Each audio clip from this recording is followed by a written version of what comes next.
तो ऐसा होगा कि ये नहीं, जैसे 1 मिनट का होगा तो ओनली तो मीटर होगा, तो वो से लेके ट्रांसफार्मर के जो नंबर है ये ही नंबर उनके साथ ही जुड़ाव है।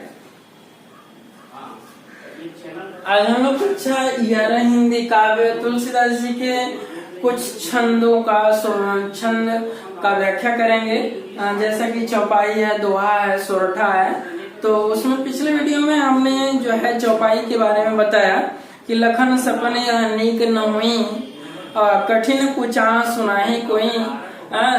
प्रभु रामचंद्र जी लक्ष्मण जी से कहते हैं कि हे लक्ष्मण, लखन सपन यह नीक नोई, ये जो स्वप्न सीता जी ने रात को देखा यह स्वप्न अच्छा नहीं होगा। लखन सपन यह नीक न हुई और कठिन कुचाह सुनाई कोई, जरूर सुबह होते होते बहुत दुर्गुण कोई कठिन समाचार सुनाई देगा।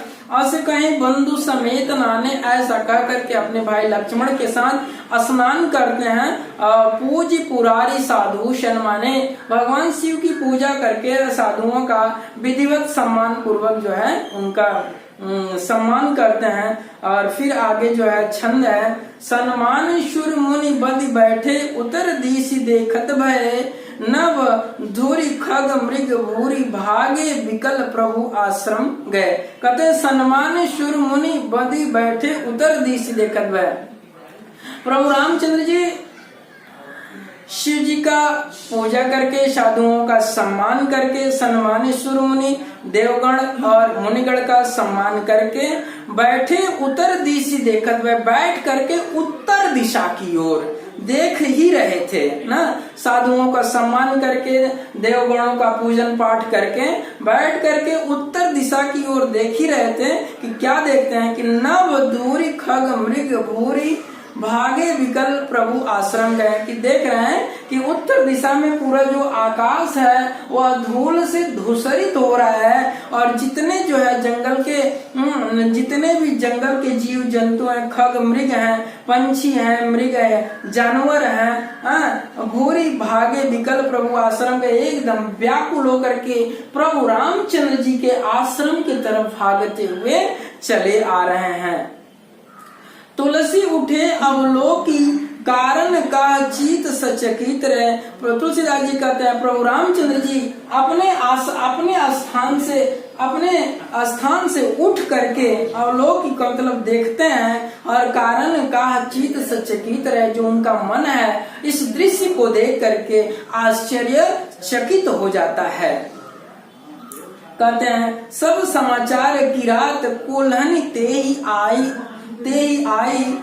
ते ही अवसर के। उसी समय जितने भी जंगल में रहने वाले निषाद थे, कोल थे, फील थे, सब आ करके प्रभु रामचंद्र जी को भरत जी के आने के समाचार को बतलाते हैं कि भरत जी पूरे सर समाज को लेकर, मंत्री सचिव माता को लेकर के आपसे मिलने के लिए इस वन में आ रहे हैं। इस समाचार को उन्होंने दिया प्रभु राम को।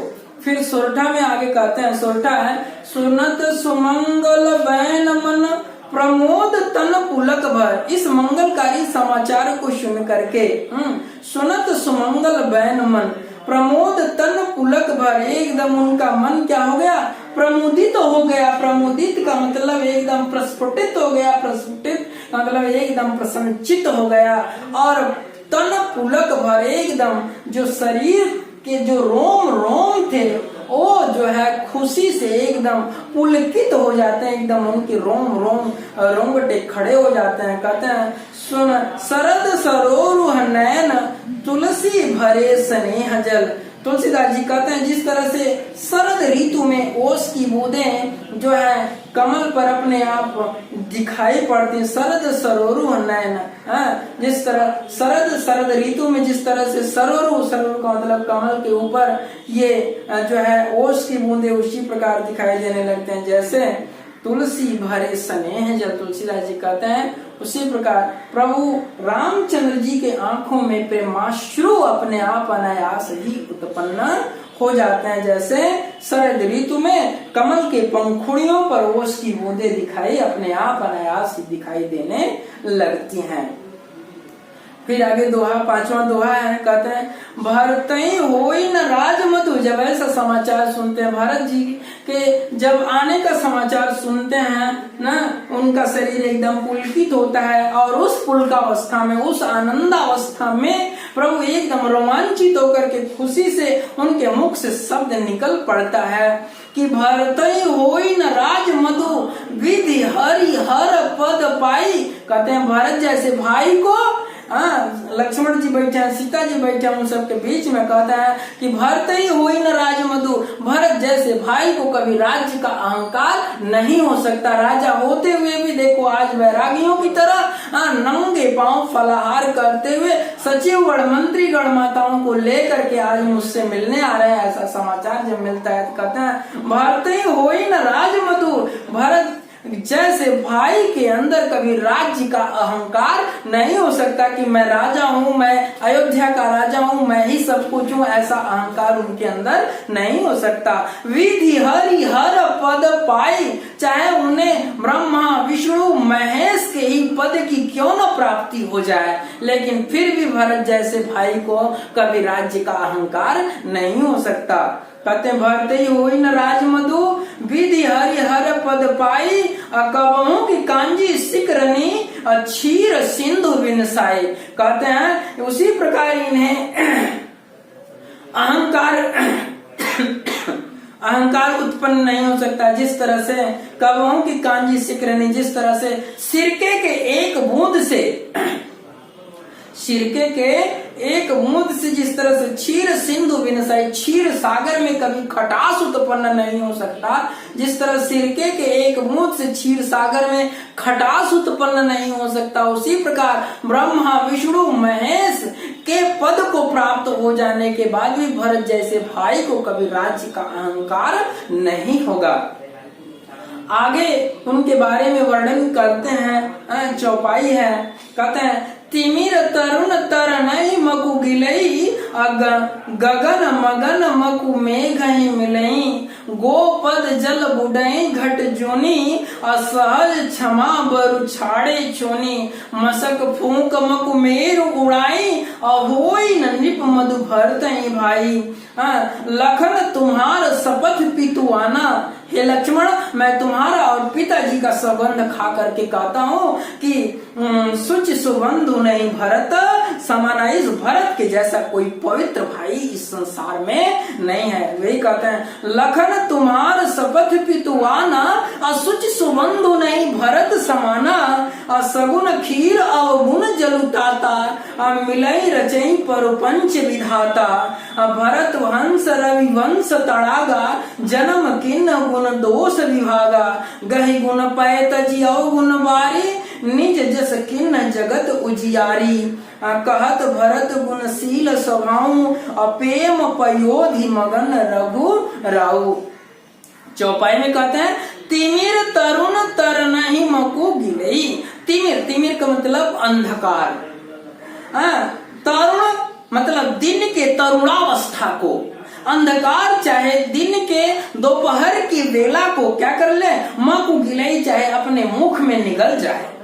कहते हैं गगन मगन मकु मेघई मिलई, चाहे आकाश बादलों में समा जाए, गोपद जल बुडई घट जोनी, गौ के खूर भर जल में अगर स्त्री से चाहे डूब जाए, सहज क्षमा बरु छाड़े चुनी, चाहे पृथ्वी अपनी स्वाभाविक स्थिति को छोड़ दे,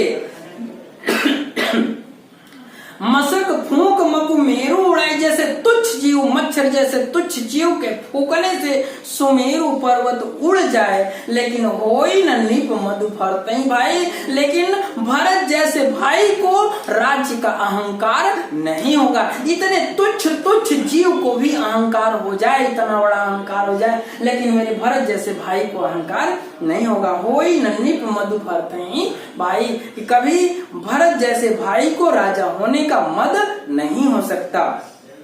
कहते हैं कि लखन तुम्हार शपथ पितुआना, प्रभु रामचंद्र जी कहते हैं कि हे लक्ष्मण, मैं तुम्हारा और पिताजी का सौगंध खा करके कहता हूँ, लखन तुम्हारा शपथ पितुआना, असुच सुबंधु नहीं भरत समाना। भरत के जैसा इस संसार में कोई पवित्र बंधु नहीं है, कोई भाई नहीं है। कहते हैं कि सगुन खीर और गुण जलुताता, गुड़ से युक्त दूध और अवगुण से युक्त पानी को मिला करके मिलाई रचई परपंच विधाता। विधाता ने जिस परपंच का रचना किया है, जिस संसार की रचना किया है, कहते हैं भरत हंस रवि वंश तड़ागा। उसमें भरत रूपी हंस ने रविवंश सूर्य वंश, भरत हंस रवि वंश तड़ागा। सूर्यवंशी रूपी तालाब में भरत रूपी हंस ने जन्म लेकर के, भरत हंस रवि वंश तड़ागा, जन्म किन्न गुण दोष विभागा। उस सूर्यवंश रूपी तालाब में भरत रूपी हंस ने जन्म लेकर के गुण दोष विभागा, गुण और दोष को अलग अलग कर दिया है। क्या अच्छा है और क्या अच्छा नहीं है, इन समस्त बातों को उन्होंने अलग अलग कर दिया है। कहते हैं गही गुण पय तजी अवगुण बारी। हंस की तरह गही गुण, उन्होंने गुणों को ग्रहण कर लिया है और अवगुण से युक्त पानी को, अवगुण बारी, अवगुण से युक्त जल को उन्होंने त्याग दिया, छोड़ दिया है। अवगुण बारी निज जस जगत किन्न हो जाए। निज का मतलब अपने यश से उन्होंने पूरे संसार को क्या कर दिया है, प्रकाशित कर दिया है। कहते हैं कहत भरत गुणशील स्वभाव। प्रभु रामचंद्र जी भरत के सुशील स्वभाव का वर्णन करते करते अप्रेम पयोधि मगन रघु राव, प्रेम रूपी पयोधि में, प्रेम रूपी समुद्र में एकदम मगन होकर के क्या करते हैं, डूब जाते हैं, एकदम विलीन हो जाते हैं, उनका कोई अस्तित्व नहीं रहता है। इसलिए कहते हैं भरत और जो है प्रभु राम के प्रेम का जो है उपमा नीर और क्षीर से भी नहीं